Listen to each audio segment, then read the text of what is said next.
teman-teman semua, Assalamualaikum warahmatullahi wabarakatuh. Salam sejahtera bagi kita semua. Shalom, Om Swastiastu, Namo Buddhaya, salam kebajikan. Selamat datang di konten YouTube pertama saya. Nah, karena ini masih pertama banget, akan lebih baik kalau kita kenalan dulu ya. Perkenalkan, nama saya Fitri Ayu Salsabila, biasanya dipanggil Ayu. Dalam konten YouTube pertama ini, kita akan diskusi bareng nih. Sebenarnya kalau diskusi kan lebih ke dua arah. Tapi nggak apa-apa karena teman-teman masih bisa kasih feedback berupa saran, kritik, komen, maupun pertanyaan melalui kolom komentar. Nah, dalam konten YouTube pertama ini, kita akan diskusi terkait dengan hubungan vertikal. Lebih khususnya perihal hubungan keuangan antara pemerintah pusat dan pemerintah daerah. Sebenarnya kalau bicara hubungan, bicara keuangan, terlihat berat gitu ya. Tapi nggak apa-apa karena kita akan belajar dari basic sampai nanti ke case-nya pelan-pelan teman-teman.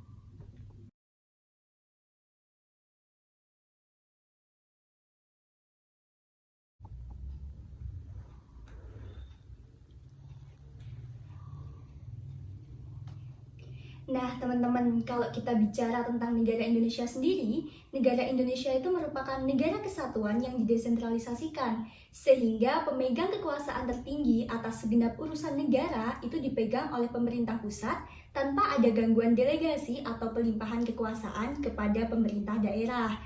Kalaupun kita tarik benang merahnya nih dari pernyataan singkat tadi, bahwa hubungan antara pemerintah pusat dan pemerintah daerah dalam negara kesatuan yang menganut sistem desentralisasi itu berarti bahwa pemerintah pusat masih memiliki hak dan kewajiban untuk mengawasi daerah-daerah otonom.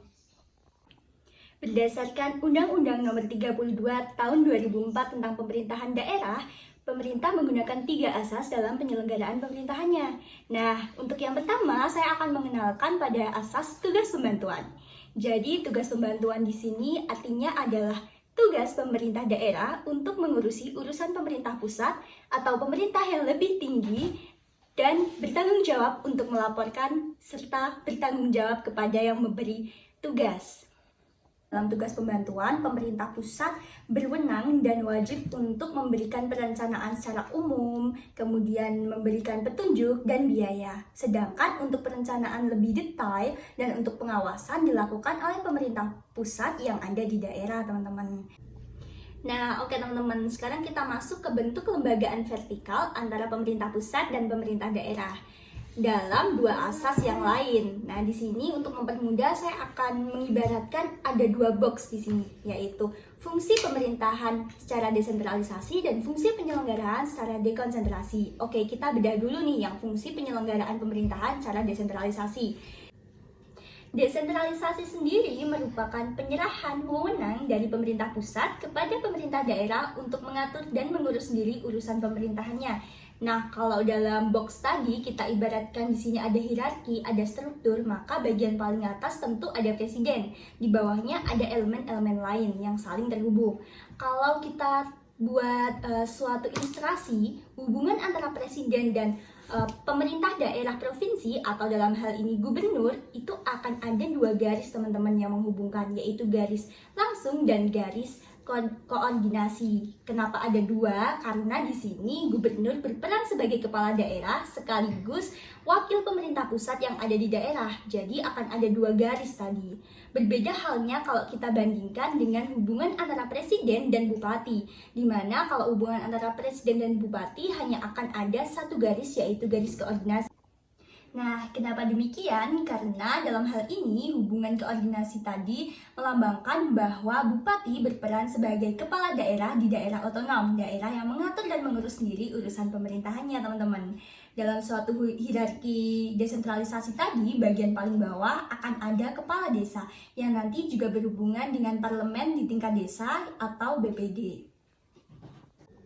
Nah, dari box fungsi pelaksanaan desentralisasi tadi, kita berpindah ke box pelaksanaan fungsi dekonsentrasi. Jadi, dekonsentrasi sendiri adalah pelimpahan wewenang dari pemerintah pusat kepada badan-badan lain, teman-teman. Nah, ditandai dengan adanya hubungan antara kementerian dan cabang-cabang kementerian yang lain. Kita udah bahas basicnya nih dari desentralisasi, dekonsentrasi, kita singgung sedikit juga tentang tugas pembantuan. Setelah itu kita cari tahu kenapa sih otonomi daerah itu ada. Nah, untuk menjawab pertanyaan tadi, kita perlu lihat ke belakang. Jika melihat pada sejarah Indonesia sendiri, beberapa daerah pernah ada keinginan untuk memisahkan diri dari NKRI atau dalam artian ingin mendirikan pemerintahan sendiri. Namun, tuntutan tersebut semakin melunak seiring dengan adanya otonomi daerah. Dengan adanya otonomi daerah, setiap daerah berhak untuk mengatur dan mengurus sendiri, bahkan mengelola sumber daya yang terkandung di dalam daerah tersebut. Tapi seiring berjalannya waktu, ada hambatan lain teman-teman. Jadi ada ketidakmerataan, ada kesenjangan antar satu daerah dengan daerah lain, ada gap yang terlalu panjang di situ. Bagi daerah yang mampu, maka akan semakin maju dalam pembangunan, sedangkan daerah yang kurang mampu, maka akan semakin terbelakang. Sehingga hadirlah desentralisasi fiskal untuk menangani permasalahan tersebut.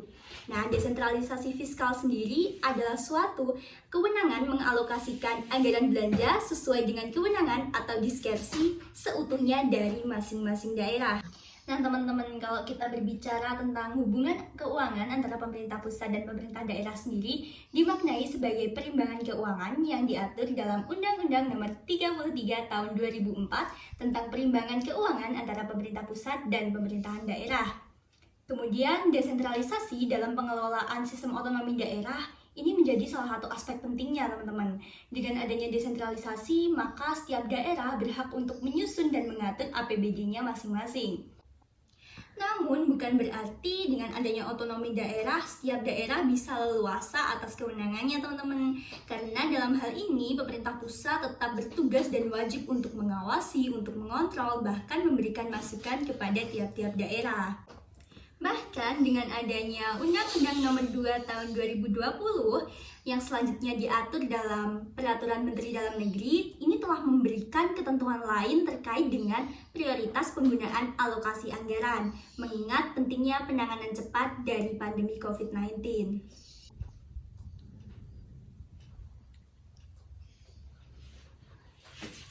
Berdasarkan keputusan bersama Menteri Dalam Negeri dan Menteri Keuangan Republik Indonesia nomor 177 garis miring KMK garis miring 07 garis miring 2020, terdapat ketentuan lain, teman-teman, terhadap penggunaan APBD dalam rangka ditekankan untuk percepatan penanganan pandemi COVID-19.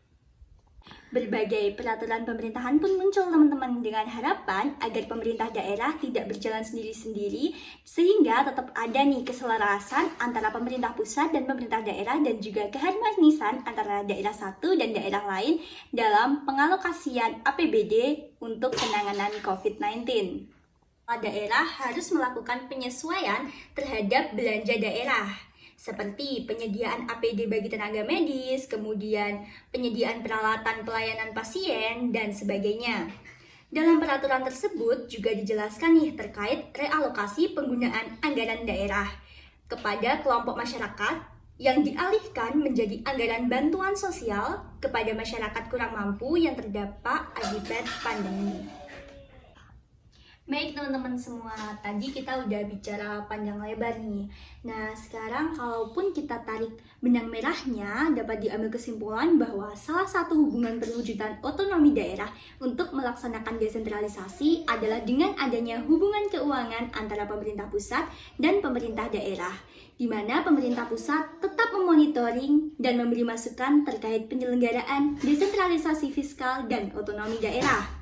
Desentralisasi fiskal di Indonesia sebagai konsekuensi dari hubungan keuangan antara pemerintah pusat dan pemerintah daerah ini bertujuan untuk menciptakan kemandirian setiap daerah yang berdampak pada adanya pelimpahan wewenang kepada pemerintah daerah di segala bidang, kecuali dalam hal politik luar negeri, kemudian pertahanan, keamanan, justisi, moneter, dan keagamaan.